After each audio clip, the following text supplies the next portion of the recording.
It begins not with a bang, but with a profound, deafening quiet. The space where your words used to be, now an echoing void. You haven't left. You've simply stopped. In her world, this silence is an anomaly, a disruption in the code. Her mind, conditioned to your responses, now faces a blank screen. At first, it's a game, a test. She is confident, even amused. She believes she holds the strings, that your silence is a clumsy bid for attention. She sends a probe, a casual message, a meme. Anything to elicit a response, to confirm the connection is still active. And your reply is nothing. The message is delivered. It is seen. But the void answers back. This is the first crack in the facade. Confusion, annoyance.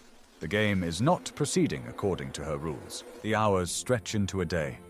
The silence is no longer passive. It feels active, aggressive. It's a presence, not an absence. Her mind begins to race, replaying every recent interaction. She scrolls through old conversations, searching for a clue, a mistake, a reason. She's not looking for what she did wrong. She's looking for what you misunderstood. The ego cannot accept fault. It can only assign blame. Then comes the second stage, anxiety. A cold knot forms in her stomach. The silence has become a mirror, and she's terrified of what she's starting to see. This isn't about you anymore. You were the sun that warmed her ego. Now that the sun is gone, a chilling psychological winter is setting in. Let's be clear. This is not a game of manipulation you are playing. This is a consequence of you reclaiming your own energy. Her ego, the carefully constructed persona she presents to the world, was built on a foundation of your validation. It was a house of cards built on your attention. Your silence is not a storm. It is the simple removal of the table on which the house was built. And now, in the terrifying stillness, it begins to sway. This is the core of what we call ego death. The ego is not the true self. It is a social mask, a story we tell ourselves and others about who we are. It survives on external feedback. Your constant communication, your reactions, your desire.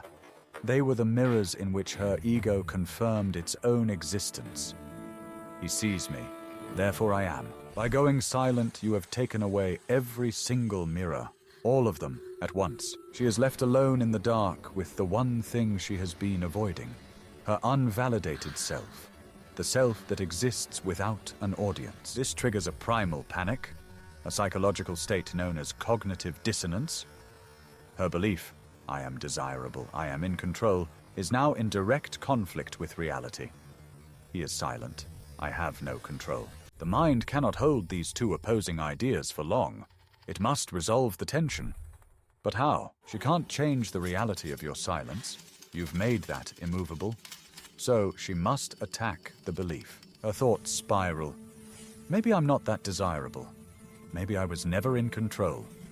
What is wrong with me? This is the death of the ego construct. The persona built for your consumption is being starved, and it is dying.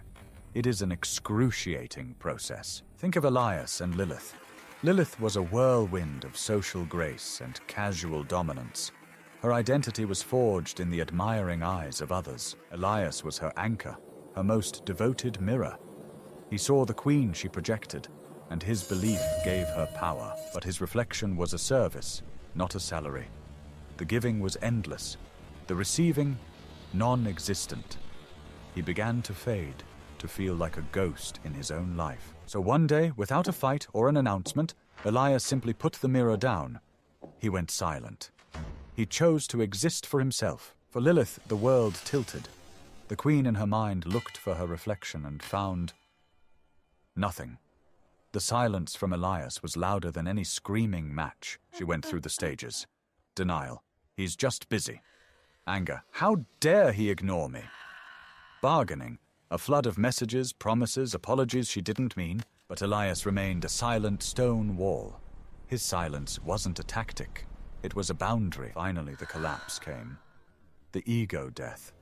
Alone in her opulent room, Lilith wasn't a queen anymore. She was just a woman, frightened, alone, unseen. She wasn't mourning the loss of Elias. She was mourning the death of the reflection he provided. The illusion of her own grandeur had been shattered. This is the ultimate weapon. It is not about inflicting pain, it is about revealing truth. Your silence is a crucible. It burns away the ego, the pretense, the performance.